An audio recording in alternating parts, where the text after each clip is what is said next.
ঢাকা শহরে তখন শ্রাবণের ভেজা বাতাস, রাস্তাঘাট ফাঁকা, মানুষজন ঘরবন্দি।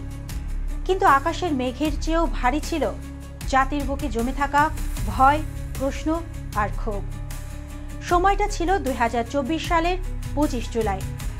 আজ থেকে ঠিক 1 বছর আগে এই দিনে ঢাকার রাজপথ, হাসপাতাল, বিশ্ববিদ্যালয় এলাকা আর আদালতের বারান্দায় জমে উঠেছিল এক নিঃশব্দ আন্দোলনের প্রতিধ্বনি।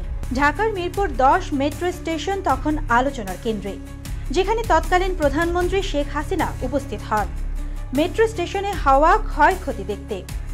পরিদর্শন শেষে তিনি আবেগে ভেঙে পড়ে বলেছিলেন, আমি জনগণের কাছে বিচার চাইছি। এই বক্তব্য মুহূর্তেই ছড়িয়ে পড়ে সামাজিক মাধ্যমে। কেউ বলেন এই কান্না দৃষ্টান্তমূলক, কেউ বা মনে করেন এটা ব্যর্থতার প্রতীক। কেউ কেউ সেদিন প্রশ্ন তুলেছিল, যেখানে হাসপাতালে অসংখ্য শিক্ষার্থী রয়েছে চিকিৎসারত, তাদের দেখতে না গিয়ে কেন মেট্রো স্টেশন দেখতে গেছেন প্রধানমন্ত্রী? মানবতার থেকে সেদিন কি তবে শেখ হাসিনার কাছে স্থাপত্য এবং অর্থের মূল্য বেশি ছিল? একই সময় শহরের বিভিন্ন প্রান্তে চলছিল মামলা আর গ্রেপ্তারের ঢল। যারা আন্দোলনে ছিল সক্রিয়, তারা কেউ আত্মগোপনে, কেউ আটক, আর নিখোঁজের খবর আসছিল একের পর এক। আদালতের বারান্দা, থানার গেট আর বিশ্ববিদ্যালয়ের ফটকে ছিল উৎকণ্ঠা, কান্না আর অনিশ্চয়তা। যারা এই সমস্ত হত্যাযজ্ঞ, এই সমস্ত ধ্বংসযজ্ঞ, এই সমস্ত অগ্নিকাণ্ডের সাথে জড়িত, আমরা বারের পক্ষ থেকে সবার বিচার দাবি করি। জাতীয় চক্ষু বিজ্ঞান ইনস্টিটিউটে তখন বাস্তবতা ছিল আরেকটু ভয়াবহ। ছড়া গুলিতে চোখ হারানো তরুণদের চিকিৎসা চলছিল টানা।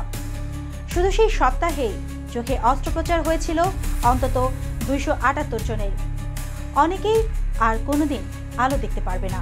একের পর এক ট্র্যাজেডির মধ্যেও 25 জুলাই ঘোষণা আসে, শুক্র ও শনিবার কারফিউ শিথিল থাকবে 9 ঘন্টার জন্য। কিন্তু রাস্তায় নামার সাহস পায়নি সাধারণ মানুষ। আতঙ্ক তখনও কমেনি একটুকুও। এই অবস্থায় অ্যামনেস্টি ইন্টারন্যাশনাল তাদের এক প্রতিবেদনে জানায়, বাংলাদেশে পুলিশের হাতে প্রাণঘাতী অস্ত্র ব্যবহারের প্রমাণ পাওয়া গেছে। এই মন্তব্য শুধু আন্তর্জাতিক উদ্বেগ নয়, বরং অভ্যন্তরীণ প্রশাসনিক নীতির দিকেও ইঙ্গিত দিয়েছিল।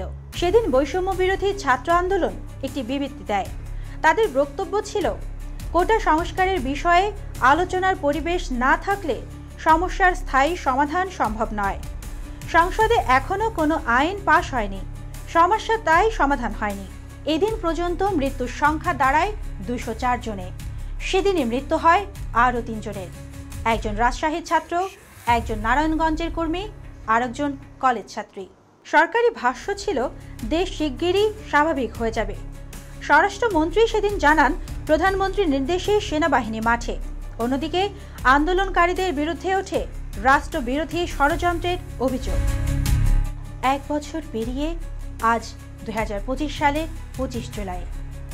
এখনো রয়ে গেছে সেই প্রশ্নগুলো। চোখ হারানো তরুণেরা কি ফিরে পেয়েছে ন্যায় বিচার? আন্দোলন কি পেয়েছে প্রকৃত সমাধান?